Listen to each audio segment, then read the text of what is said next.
وقل رب زدني علما.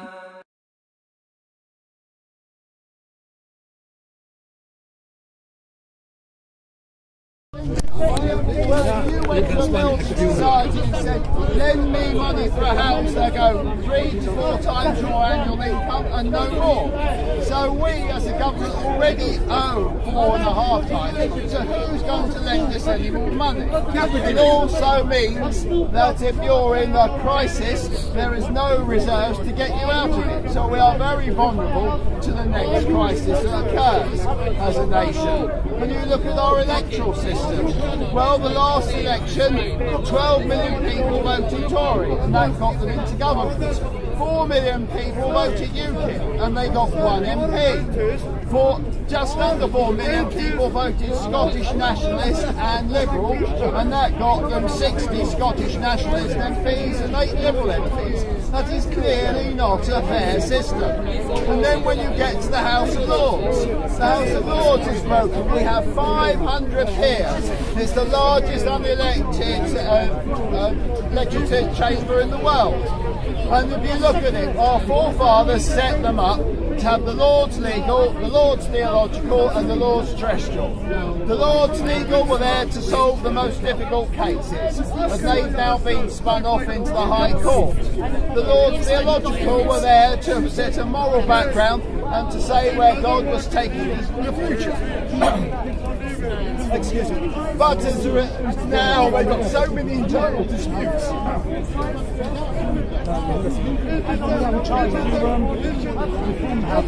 They've got so many internal disputes over women, bishops, etc. They are no longer effective. And the Lords Tertiary, these were rich and powerful people. We have as a nation typically 3 major sins. Greed, which is money, sex and lust, and misuse of power. Yes, socialism will help it. Socialism will do it. And lust and greed. Sex in marriage is fine, sex outside marriage is wrong. I'm Christian. So, but at the end of the day, the third one is the correct use and misuse of power. Power is a very grey area, and so the House of Lords put people that were rich and powerful but respected in there to decide what was a good use of power and a bad use of power. But then it gave it to their sons and their grandsons, who do not exercise power, are not so skilled at managing power. And so as a result, the House of Lords is broken. When it came to 5 years ago having a vote on changing electoral boundaries to make them more fair, that some places one person's vote is half the value of someone else in the country, the House of Lords voted against it. So they are not even democratic, our House of Lords. They are very pro-Europe, which does not reflect the views of this nation. So as you know, we have a number of broken institutions. Take on the military.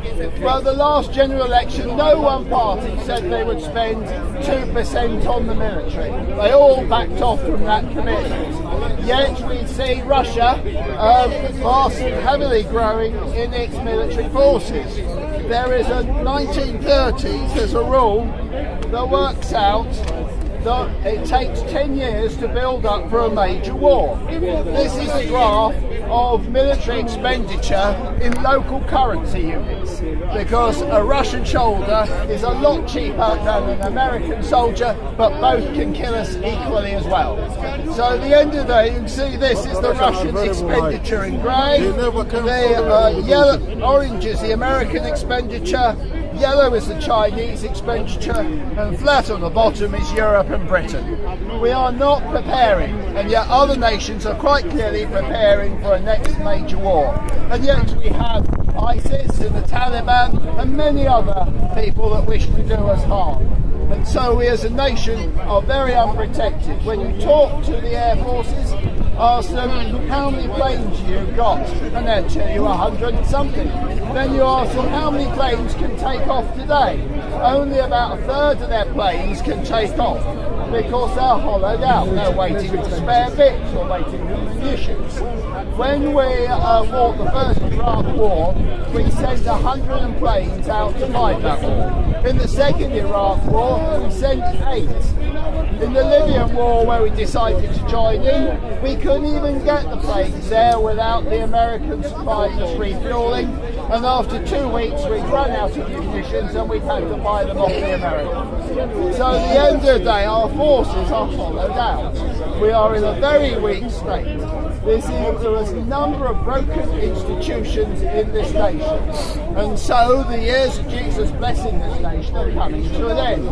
And that's why I'm here to warn you that we have a broken nation and a broken society. And if we do not change our way by the second half of 2020, a series of woes and sorrows will come second half of 2020? Second half of 2020. Second half, what, July? No, August? second half. I haven't got it more accurate than that. Where have you got it from? Jesus. He told you. Jesus told He told me that. He told me in the summer of 15 it was 5 years. I was following until then. So we're now a couple of years in. People got told the world was ending in 2012. I'm not saying the world will end. I'm saying that woes and sorrows will fall upon this nation. This is the House of Lords fault. Sorry? You were talking about the House of I'm Lords. showing it as a broken institution. Our democracy does not.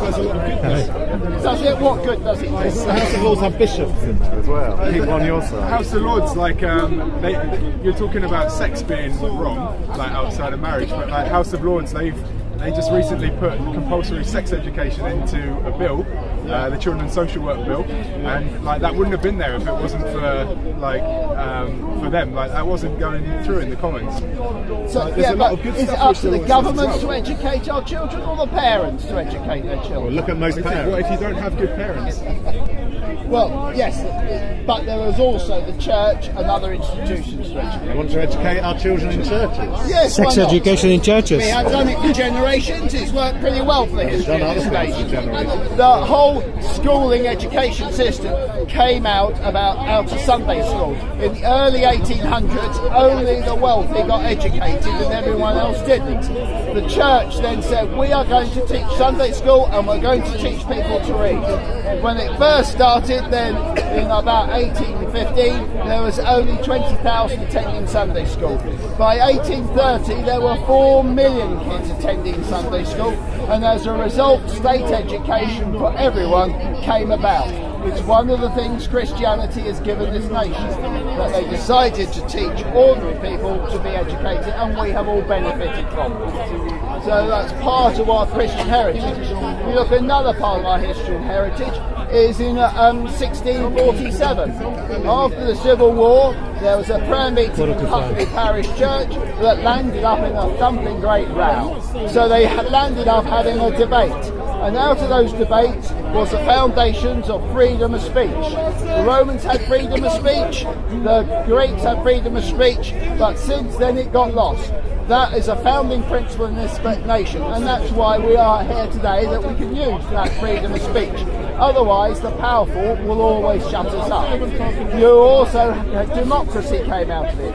The ability to vote for a representative MP came out of those Putney debates, and our foundations for our democracy. You'll be telling us it was the church that gave women the right to vote, mate. And You're not going to swallow it all. no, the Putney debates basically said a landowning male had a vote, but that was it wasn't that it's good, not, really, was it? Well, that was a lot better than what we had before, and it is what we've evolved into now. So you like freedom of speech? Sorry? Freedom of speech is a good thing. Oh, definitely. But you Because think we should have Christian schools? the power And not, like, freedom- what about other religious schools? if people want to bring them up in other religious schools, that's fine. I don't have a problem with freedom of speech. It's how you want to bring up your children. So how do you think we solve, like, the democratic issue? Like, democratic- you're talking about, like, the House of Lords, what would you do? I think I'd get rid of 2/3 of them. Especially the bishops. Well, I don't think they're adding a lot of value. Keep the bishops, he likes chess. I don't. At the moment, they're so tied up with their internal issues. Do you think we should, like, elect a second house? Elect a second. I'm open-minded. I just see it as a broken. Maybe we should just put it in the hands what of it was Jesus. set up has failed. Well, Jesus worked through people, and then it's like up to us again to work it out. at the end of the day. But at the end of the day, I'm waiting to hear a good argument for a replacement out of that. The third thing that came out of 1647 was the Queen's veto. The Long Parliament happened and Cromwell had to go and close Parliament down because the guys would not go for a general election. So as a result of that, the Queen then inherited the powers to dissolve Parliament, and she's had that until the last few years. And that has given us the foundations of our democracy, which has allowed us to change. We have seen in 2011 the Arab Spring occur. That was ordinary people revolting against the elite. They protested, and it's all pretty well landed up in shooting wars because they did not have our three institutional things: freedom of speech, democracy, and the ability to sack those in power every so often. And because of that, they've landed up in a mess. We've had a rebellion against the elite under Brexit, and we've had the ability to change because we have democracy and we can come here and argue it. If you think your government's incompetent, you can come here or go in the press and say the government's incompetent, but you don't get thrown in prison. You can then persuade people your views are right. If enough of them believe you, you can then get elected and change the way the country is run. We have had that happen several times in our history. During the French Revolution, people were very pissed off, and there was a Methodist that brought about the changes in our society. So we are very fortunate with our Christian heritage.